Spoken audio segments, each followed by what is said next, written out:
Okay, the first thing to do is to probably come in here and get the solder paste out of the fridge. And for this, we're going to be using this smaller tube of solder paste and the solder paste press, which is this black 3D printed gizmo that basically fits on the back end of the syringe here and has this little thumb wheel that we can use to push this plunger down and start squirting solder paste out. So what we're going to do is let this warm up for maybe 15 or 20 minutes so it's not so viscous and can come out of the, can flow a little more easily. So I'm just going to leave this here on the counter and then we'll come back and paste up the board. Okay, so the first thing to do is to adjust the thumb screw so that the solder paste starts flowing out of the end of the needle. And it takes a little bit of fiddling to get the flow rate kind of where you'd like it to be. And once it's started, it just sort of keeps going. And the idea is to basically just put a little dab of solder paste on each of these pads.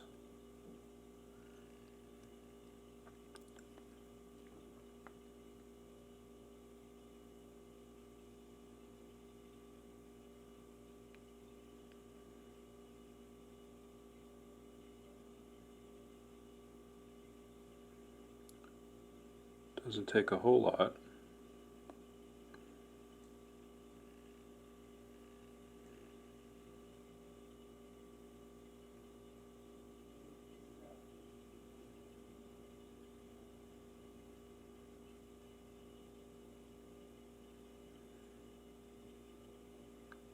And for the slightly bigger pads, you may want to put a little bit more for the larger components.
That's all there is to it. Once you're done with that, you want to back way off on the pressure. Otherwise you'll find a little pool of solder paste underneath the needle when you go back to use it again in the fridge.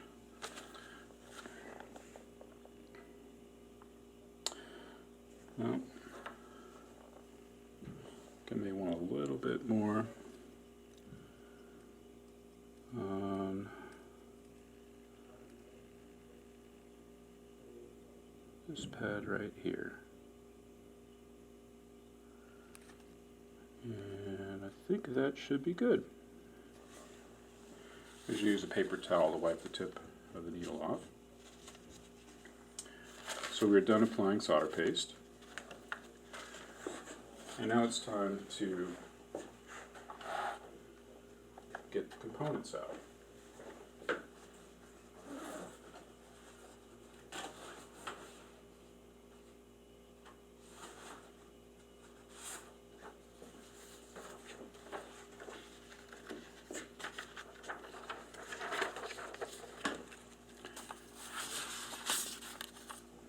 So I usually just kind of grab all the components, cut tapes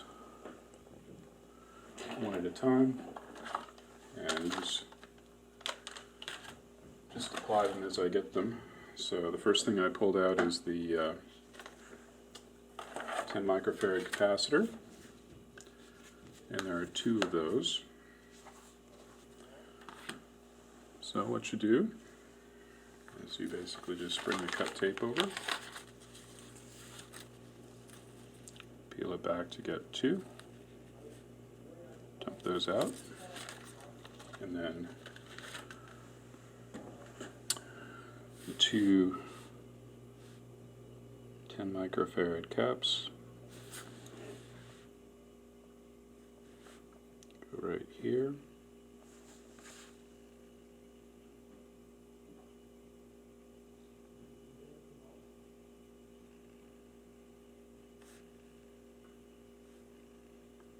And right here.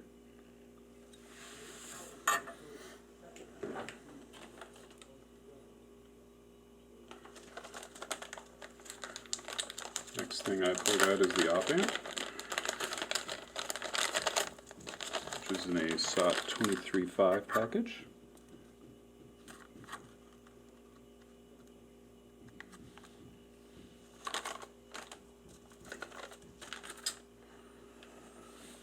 Which I'll flip over. Hello. Come on. Does not want to go over, does it? There we go. Orient it.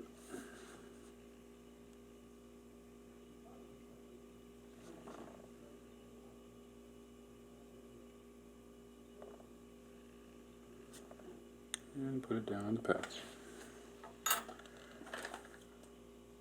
Okay, the next thing to come out is the voltage regulator.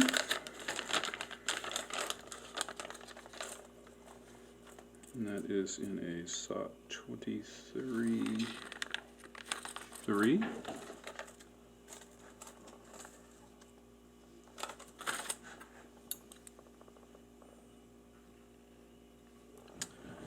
And that one goes right there.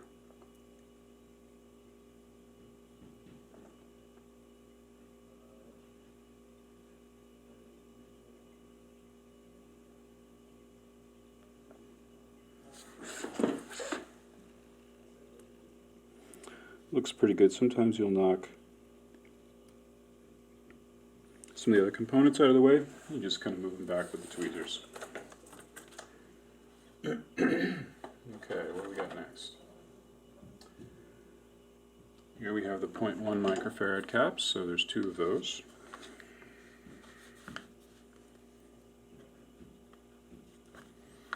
These are 0603.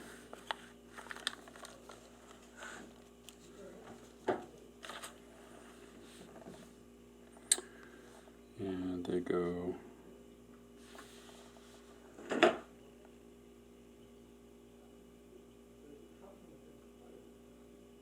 there.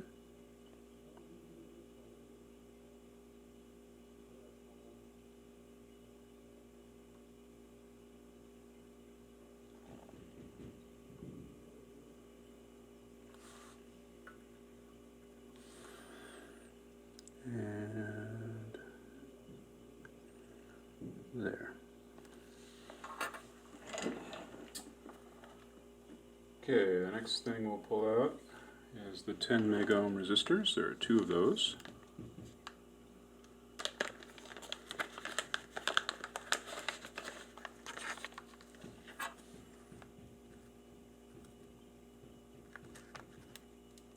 Oops.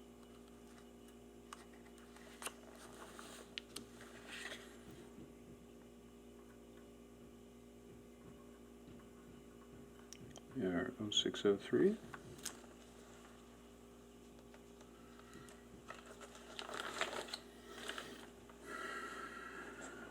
And they go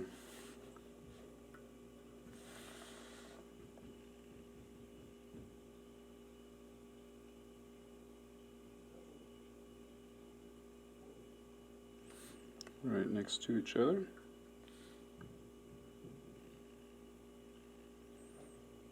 There and there. And the next thing to come out is 158K ohm resistor, And there are two of those.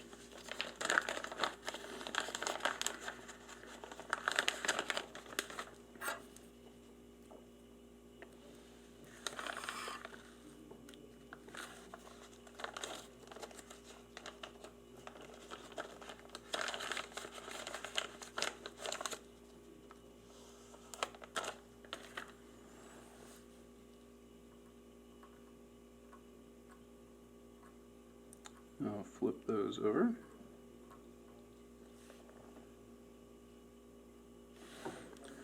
And they go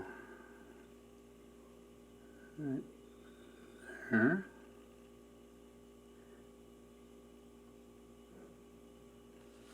And right there.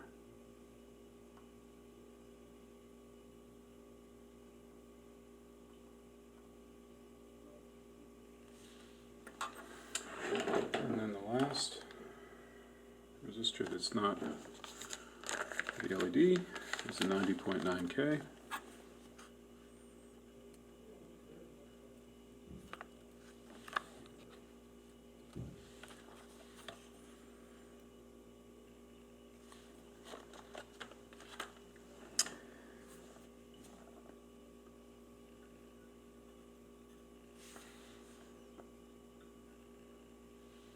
And that one goes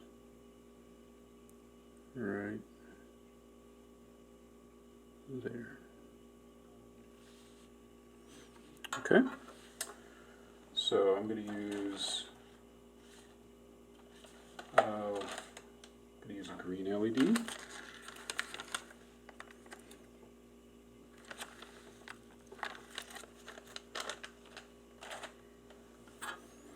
And you can see there are two little green dots on the LED. The orientation of the LED obviously matters, and the green dots go where the flat part of this sort of U-shaped silk screen, the bottom of the U-shaped silk screen label.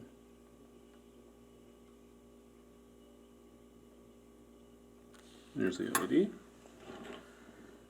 And we need a 1K ohm series resistor for current limiting.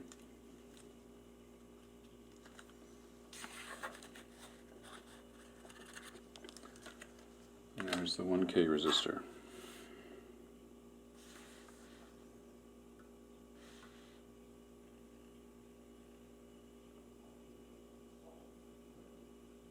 Okay, there's all the parts placed.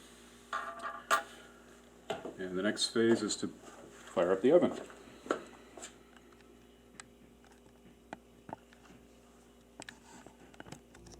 So this is the new Reflow oven that we've got.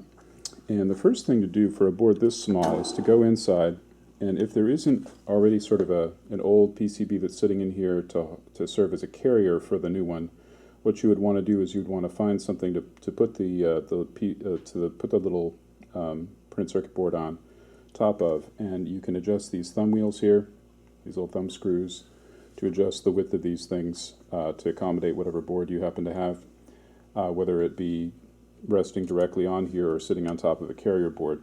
You obviously want to do that before you heat the oven, otherwise you'll have to figure out how to turn the thumb screws without burning your fingers.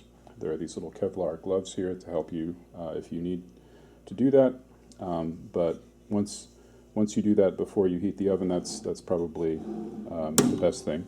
So you flip the oven on here, and then there's a little LCD screen up here, and a little set of 4 arrows. The up and down arrows basically select the different menu options, and the left-right arrows go into the options. So what you want is you want to select a profiles, and then there are different profiles. The one that you want is Kester 6337. And so you go into that one, and we'll just start the profile. So now what it's going to do is it's going to preheat the oven.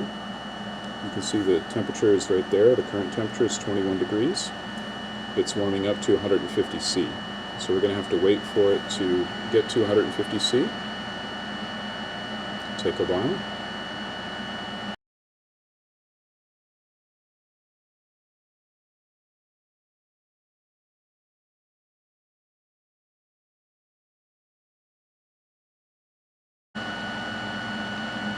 is going to beep at us, telling us to put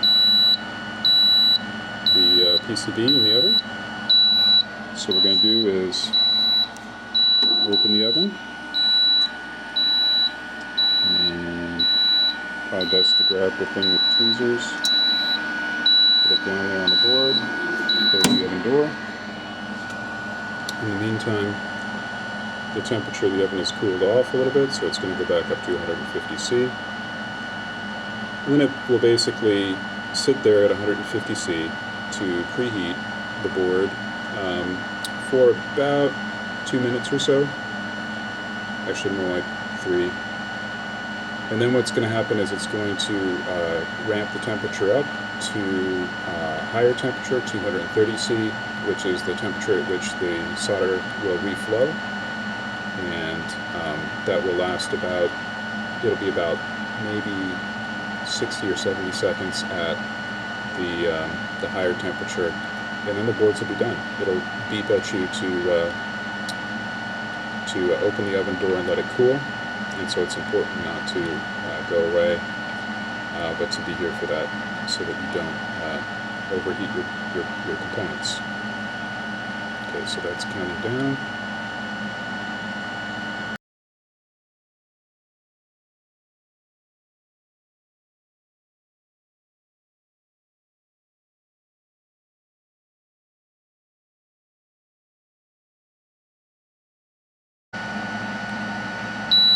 Okay, now it's going up to the reflow temperature.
Okay, that's our signal to open the door.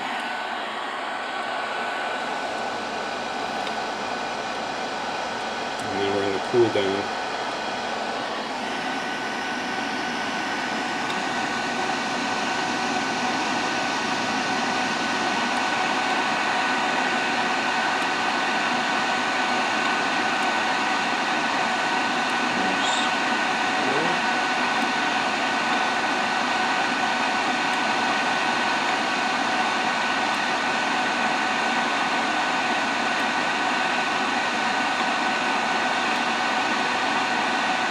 Once the alarm sounds, we'll just use the tweezers to pick the board up and put it down on the counter and take a look at it.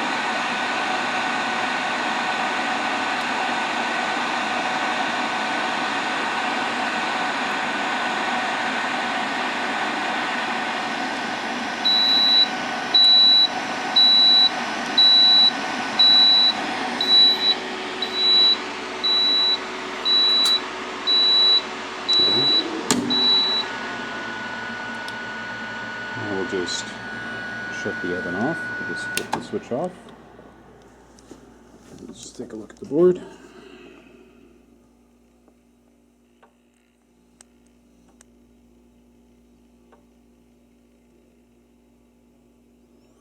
What you'd like to see is nice, shiny, fillets, little curved surfaces that go from the pads up onto the leads or sides of the components. And you just want to visually inspect those to make sure that they're nice and shiny. Here's the other side.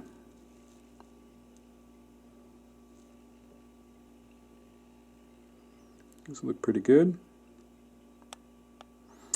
Okay, now the idea will be to put the Type A connector on, and that's standard through-hole soldering. Okay, the next phase is going to be to solder the USB Type A connector onto the board. And this will involve carefully putting the connector through the holes, board locks, and flipping it over. And then I'm sure you may know that the idea of through-hole soldering is that we heat the work and not the solder. So we heat the iron, with the iron we heat the pad and the board lock, bring the wire solder down, fill in the hole.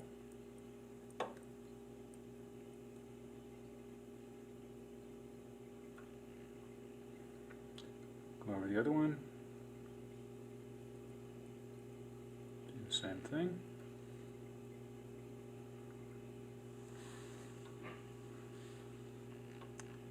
Now visit each of the 4 pins. The goal here is to get a nice fillet that extends from the circular through-hole pad up to the pin. They should be nice and shiny.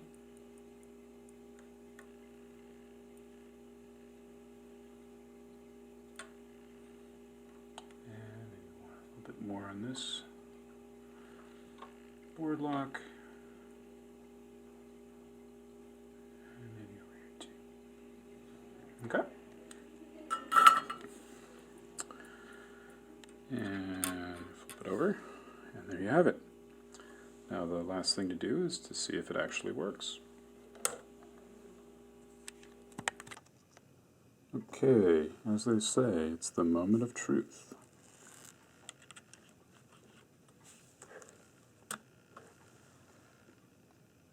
Oh, it works. How about that? And that's all there is to it. Well, actually, you may notice on the bottom here there may be some sticky, gooey flux residue, so actually you might want to clean that off with a little bit of ethanol or isopropyl alcohol and a Kim wipe or a swab or something like that. But otherwise, that's it. Enjoy.